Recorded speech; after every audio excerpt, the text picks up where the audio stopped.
Welcome Tacoma. I'm Phedra Redifer and I'm filling in for Amanda Westbrook today. We have a jam-packed hour full of amazing opportunities to learn more about what's happening in our community. We'll actually talk with former Mayor Bill Barsma, who's actually with the Tacoma Historical Society.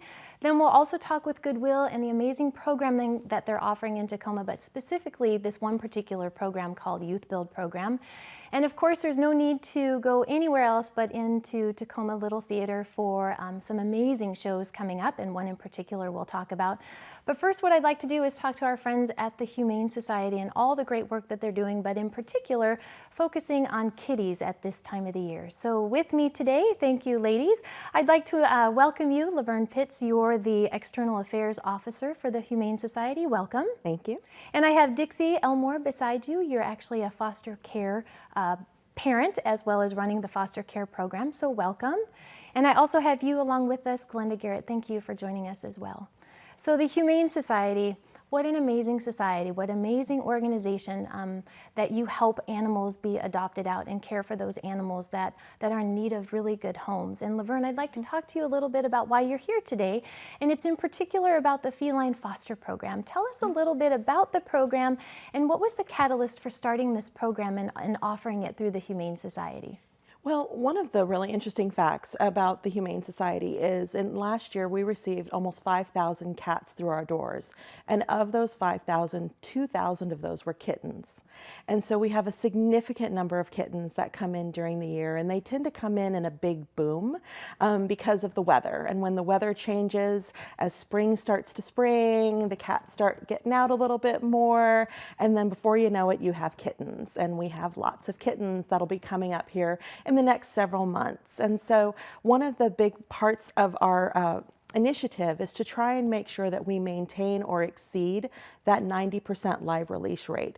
And so a big part of that is taking care of these little itty bitty neonatal kittens when they come in the door, because they're the most vulnerable, they need the most care, but that really does make the biggest impact in making sure that we're meeting their needs. It is so important that we meet their needs. They don't have a voice, and so we as human beings, we need to act on their behalf, and I think that this program is absolutely relevant, and it's crucial, and it's critical so that we can connect our community and have empathy towards the animals who are in need of homes and really loving homes for a long-term solution. So Dixie, can you tell us though, why did this program start, in the sense of, was there a dire need before and the program didn't exist, or what was the catalyst for bringing this program to the forefront? Well, I've been there 12 years, and they've always had kitten fosters but they mostly took care of the older kitten because there wasn't enough people to do that. But when they started the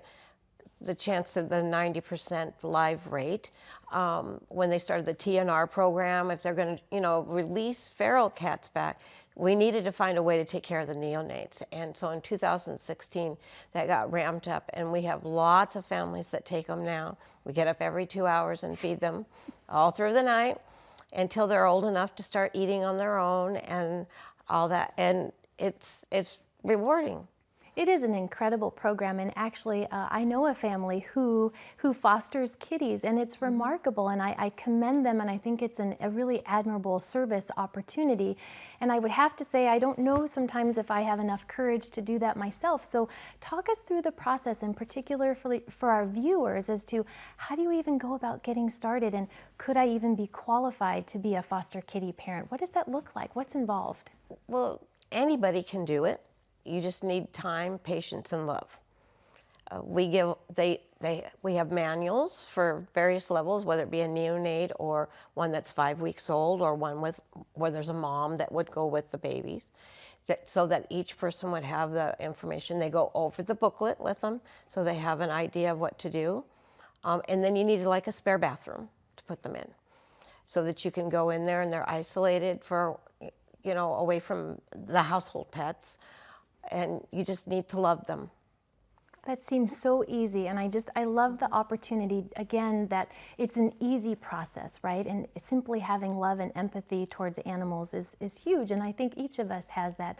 Could you share with us what maybe I guess the success rate is? Like, how often would a foster parent actually keep the kitty themselves? Does that happen often, or is really the goal that they help love and care for them and then they turn them over so that they're adopted It's hard out? to say. I've actually adopted twice, but they were both special needs.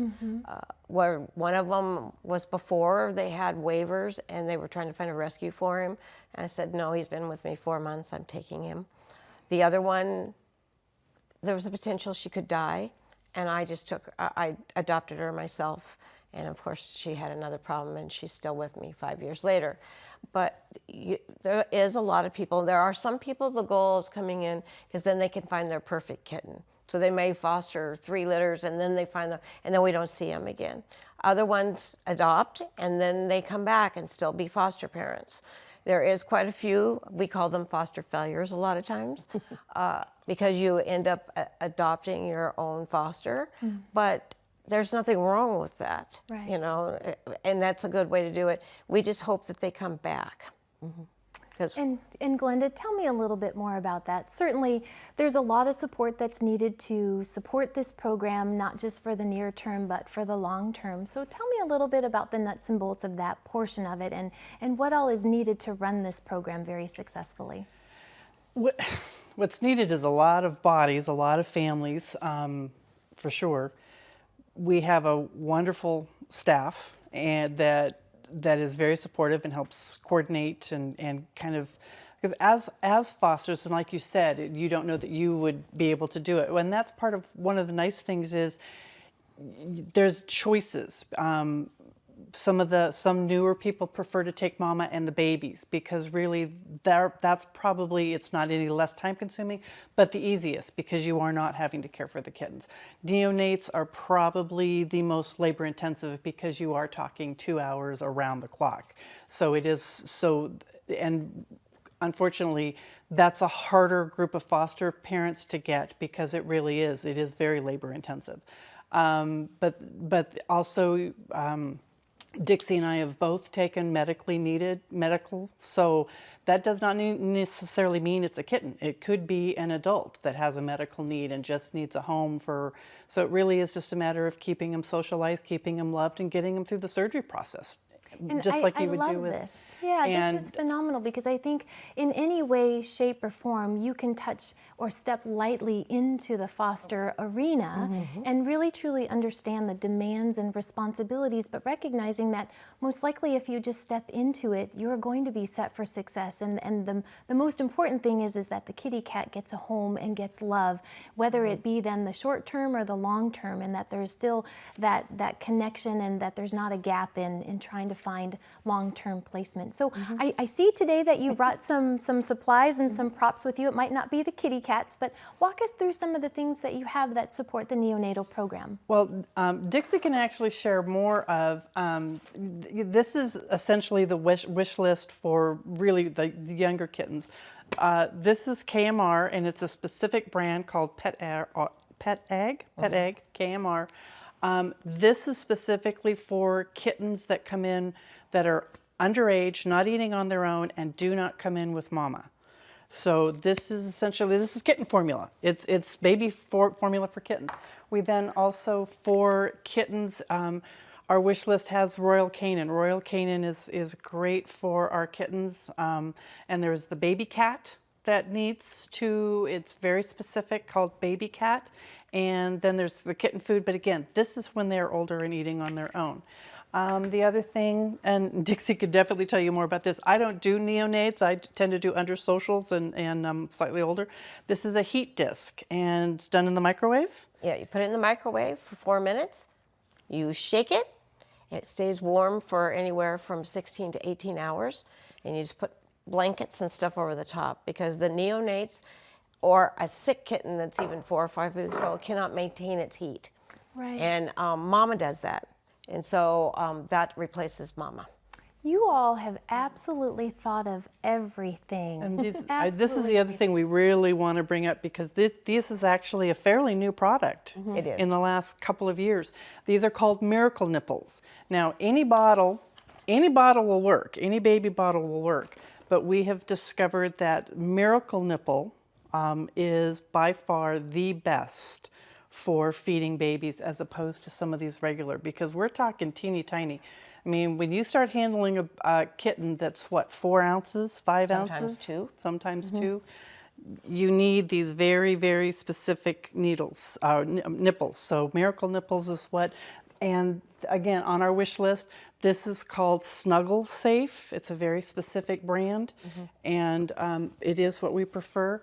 And then the smaller litter boxes also, because again, your mamas and babies very small, and when kittens are first learning, mama takes care of them, but again, when they do start first learning to use a litter box, they need the lower sides, the smaller box, and then always.